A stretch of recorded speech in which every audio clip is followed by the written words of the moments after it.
बच्चों, उम्मीद है आप सब खैर आफियत से होंगे और अपने एग्ज़ाम की तैयारी कर रहे होंगे। जैसा कि आपको मालूम है कि आपके लिए एक रिवीज़न बैच जो है वो चलाया जा रहा है, आप उसको भी ज्वाइन कर सकते हैं। और ये टेस्ट सीरीज़ भी आप उसमें वहीं आपके लिए चलाई जा रही है। और एक ये जो कुछ क्वेश्चंस हैं ये भी हम आपके लिए लेकर आ रहे हैं। चलिए आइए इसका आगाज़ करते हैं। आज का पहला सवाल है, प्रेमचंद का असल नाम क्या था? इसका दुरुस्त जवाब हो जाएगा ऑप्शन बी, धनपत राय उनका असल नाम था।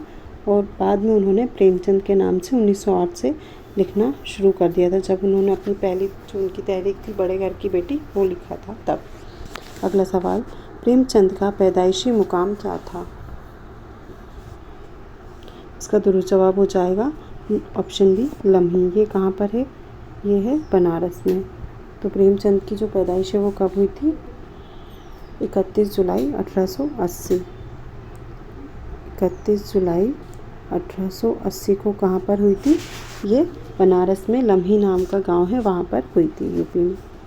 अगला सवाल, प्रेमचंद की पैदाइश किस साल हुई? ये अभी हमने ऊपर देखा ही। उसका दुरुस्त जवाब हो जाएगा ऑप्शन बी, 1880। अगला सवाल है, प्रेमचंद का इंतकाल कब हुआ?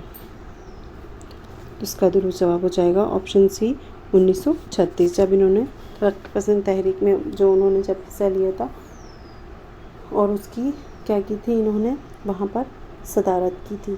तो इनकी जो इंतकाल हुआ है वो भी कब हुआ? 1936 में ही हुआ है। और कहाँ हुआ है ये बनारस में ही हुआ है। अगला सवाल, प्रेमचंद ने किस ज़बान में अपनी अदबी सफ़र का आगाज़ किया? इसका दुरुस्त जवाब हो जाएगा ऑप्शन ए, इन्होंने हिंदी में ही अपने अदबी सफ़र का आगाज़ किया था। अगला सवाल, या एक बार इसका जवाब आप लोग और देख लीजिएगा। प्रेमचंद के उर्दू अफसानवी मजमूए का नाम क्या है? जो इनका अफसानों का मजमूआ है जो पहला, उसका नाम क्या है? तो इसका दुरुस्त जवाब हो जाएगा ऑप्शन सी, सूज़े वतन। ये कब शाया हुआ था? ये शाया हुआ था 1908 में शाया हुआ था। और इसमें जो इसका जो पहला वो है अफसाना, वो कौन सा है? इसमें 5 अफसाने शामिल हैं। कौन कौन से? दुनिया का सबसे अनमोल रतन, शेख मखमूद, यही मेरा वतन है, सुलह मातम, इश्क दुनिया और हुब्बे वतन, शेर दरवेश की।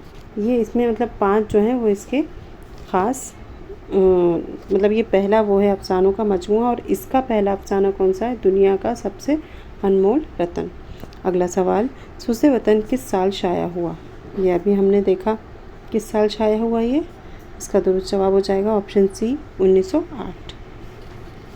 अगला सवाल, प्रेमचंद के सबसे मशहूर हिंदी जो नावल है वो कौन सा है? तो आप सभी जानते हैं वो कौन सा है, सभी इसका नाम जानते हैं, वो है कौन सा? गोदान। ऑप्शन सी जो है वो इसका दुरुस्त जवाब हो जाएगा।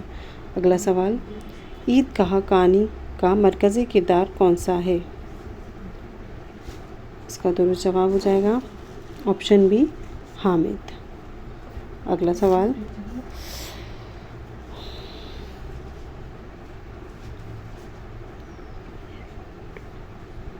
ईदगाह में हामिद अपनी नानी के लिए क्या ख़रीदता है? उसकी नानी चूल्हे पे रोटी बनाती हैं तो वो अपनी नानी को रोज़ देखता था, वो ईदगाह में नमाज़ पढ़ने जाता है तो उनके लिए क्या ख़रीदता है? चिमटा। तो इसका दुरुस्त जवाब हो जाएगा ऑप्शन बी। अगला सवाल,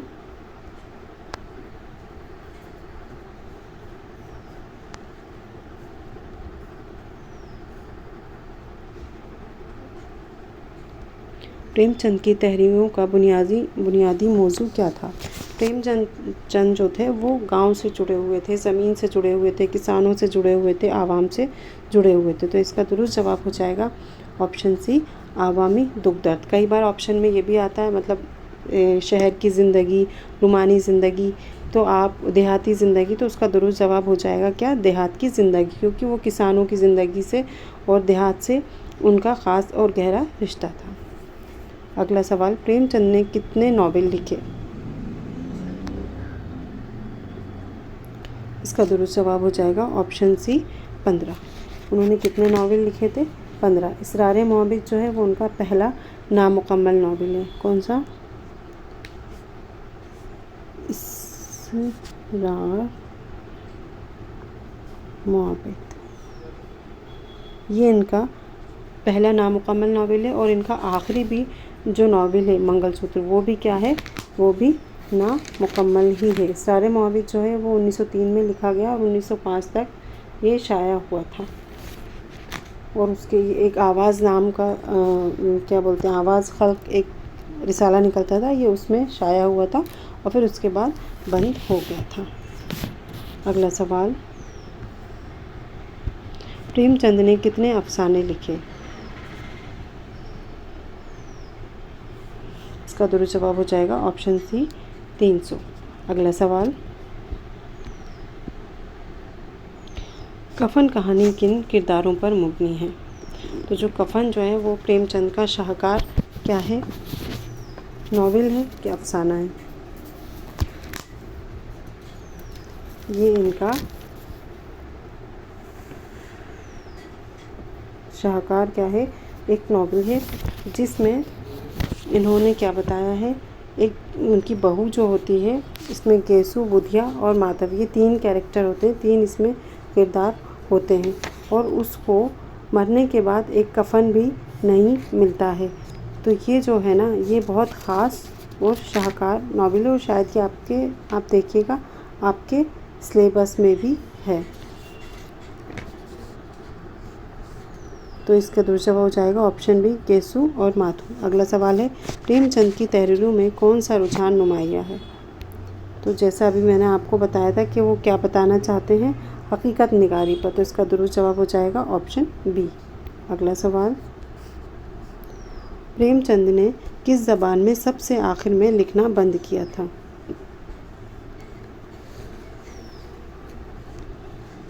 हम कह सकते हैं इसका दुरुस्त जवाब होगा ऑप्शन ए उर्दू। वैसे वो पहले हिंदी में लिखते थे, फिर उर्दू में भी लिखने लगे थे, फिर जब उन्होंने धीरे धीरे उर्दू को क्या किया था, तर्क करना शुरू किया था। पूरी तरह से उन्होंने उर्दू को नहीं छोड़ा था, लेकिन बाद में वो किस ज़बान में लिखने लगे थे, वो हिंदी में लिखने लगे थे। अगला सवाल, प्रेमचंद का पहला उर्दू नावल कौन सा है? अभी हमने देखा था उनका पहला उर्दू नावल है, इसका दुरुस्त जवाब हो जाएगा ऑप्शन डी इसरार मोहब्बत। अगला सवाल, प्रेमचंद ने मुलाजिमत कब छोड़ी? इसका दुरुस्त जवाब है ऑप्शन बी 1921। अगला सवाल,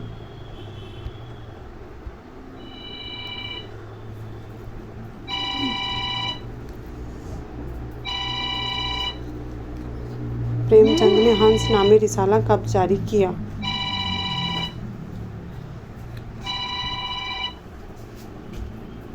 इसका दुरुस्त जवाब हो जाएगा ऑप्शन बी 1930। अगला सवाल, प्रेमचंद ने कांग्रेस की किस तहरीक में हिस्सा लिया?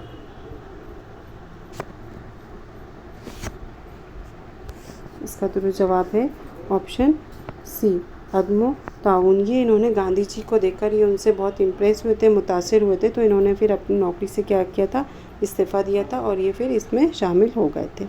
अगला सवाल, निर्मला नावल का मरकज़ी मौजू क्या है? इसका दुरुस्त जवाब है ऑप्शन ए जहेज़। अगला सवाल,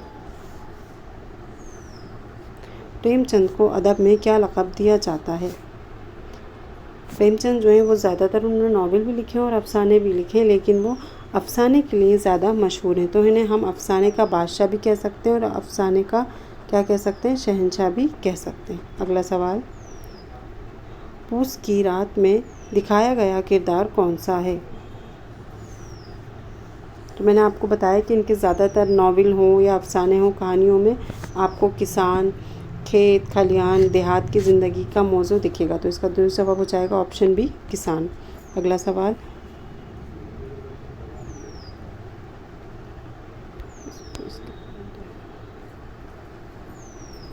प्रेमचंद ने किस तालीमी दर्जे तक तालीम हासिल की? इसका दुरुस्त जवाब है ऑप्शन बी बीए। इन्होंने इलाहाबाद यूनिवर्सिटी से बीए का इम्तिहान पास किया था 1919 में। अगला सवाल,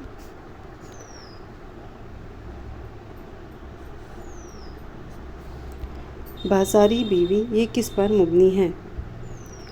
तो इसका दुरुस्त जवाब हो जाएगा ऑप्शन बी, ये क्या थी? तवायफ। अगला सवाल, प्रेमचंद की बीवी का नाम क्या था? उनकी बीवी का नाम जो इसमें जो ऑप्शन दिए हैं वो तो नहीं मुझे समझ में आ रहा है। इनकी बीवी का नाम था वैसे शुरानी, जो इनकी दूसरी शादी हुई थी ना, उनका नाम इनकी, और ये भी बेवा ही थी। अगला सवाल, गोदान नॉवेल का मौजू क्या है?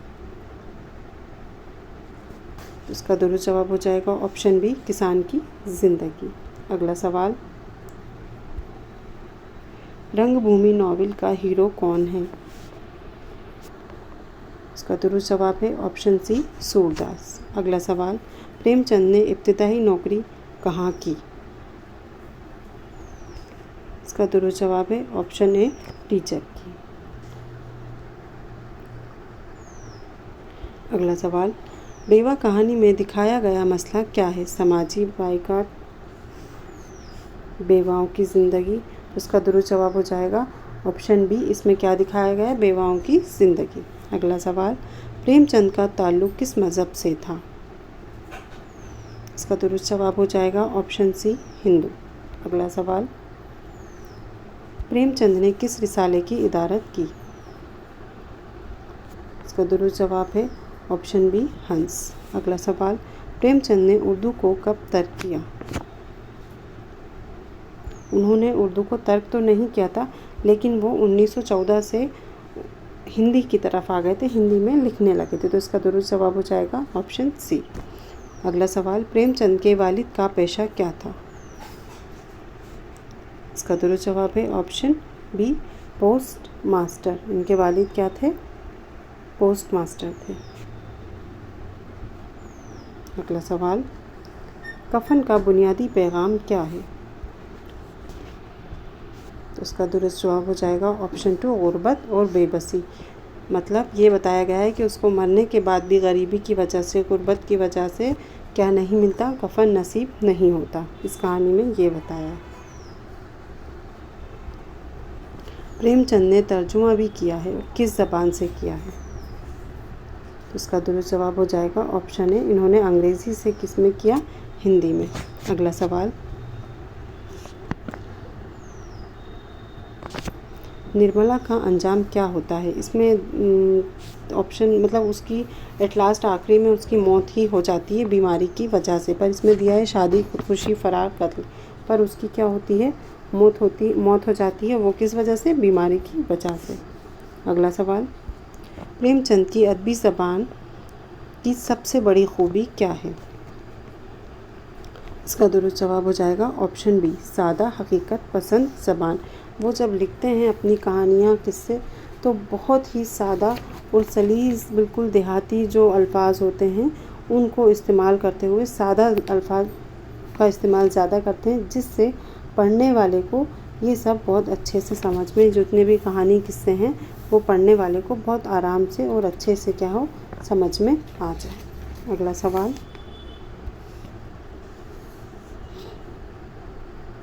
प्रेमचंद की सबसे मशहूर हिंदी कहानी कौन सी है? तो इसका दुरुस्त जवाब हो जाएगा ऑप्शन बी, कफन। अगला सवाल, प्रेमचंद ने कितने बच्चों की कहानियाँ लिखी?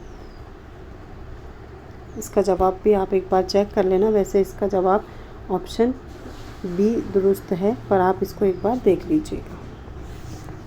अगला सवाल, प्रेमचंद की तहरीरों का मरकज़ी मकसद क्या है? इसका दुरुस्त जवाब है ऑप्शन सी, इस्लाह। वो अपने नावलों के ज़रिए, कहानी के ज़रिए, अफसाने के ज़रिए, किसी न किसी उनकी कहानी में उसमें एक पैगाम छुपा होता है, एक इस्लाह वो दे रहे होते हैं। अगला सवाल, प्रेमचंद को सबसे ज़्यादा शोहरत किस में मिली? शायरी में, ड्रामे में, अफसाने में, नावल में? तो उन्हें सबसे ज़्यादा शोहरत मिली अफसाने में। ऑप्शन सी जो है वो इसका दुरुस्त जवाब होगा। अगला सवाल, रंगभूमि का हीरो नाबीना है, इसका क्या नाम है? यह भी हमने ऊपर देखा था। इसका दुरुस्त जवाब हो जाएगा ऑप्शन सी, सूरदास। अगला सवाल, प्रेमचंद ने अदब को किसका तर्जुमान कहा है? इसका दुरुस्त जवाब होगा ऑप्शन सी आवाम का। अगला सवाल, प्रेमचंद की वफ़ात कहाँ हुई? तो ये जो है इनकी पैदाइश भी बनारस में ही हुई थी, मतलब लम्ही नाम का जो गांव था वो बनारस में ही था और बनारस के आसपास। और इनकी वफ़ात भी कहाँ हुई है?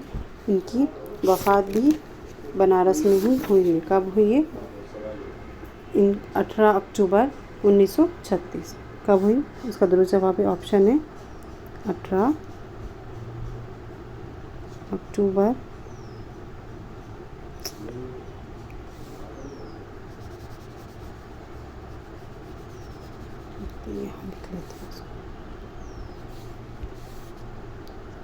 18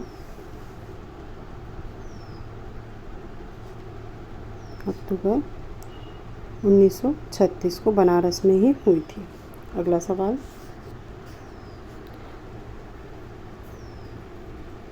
नमक का दरोगा जो है उसमें मरकज़ी किरदार क्या दिखाया गया है?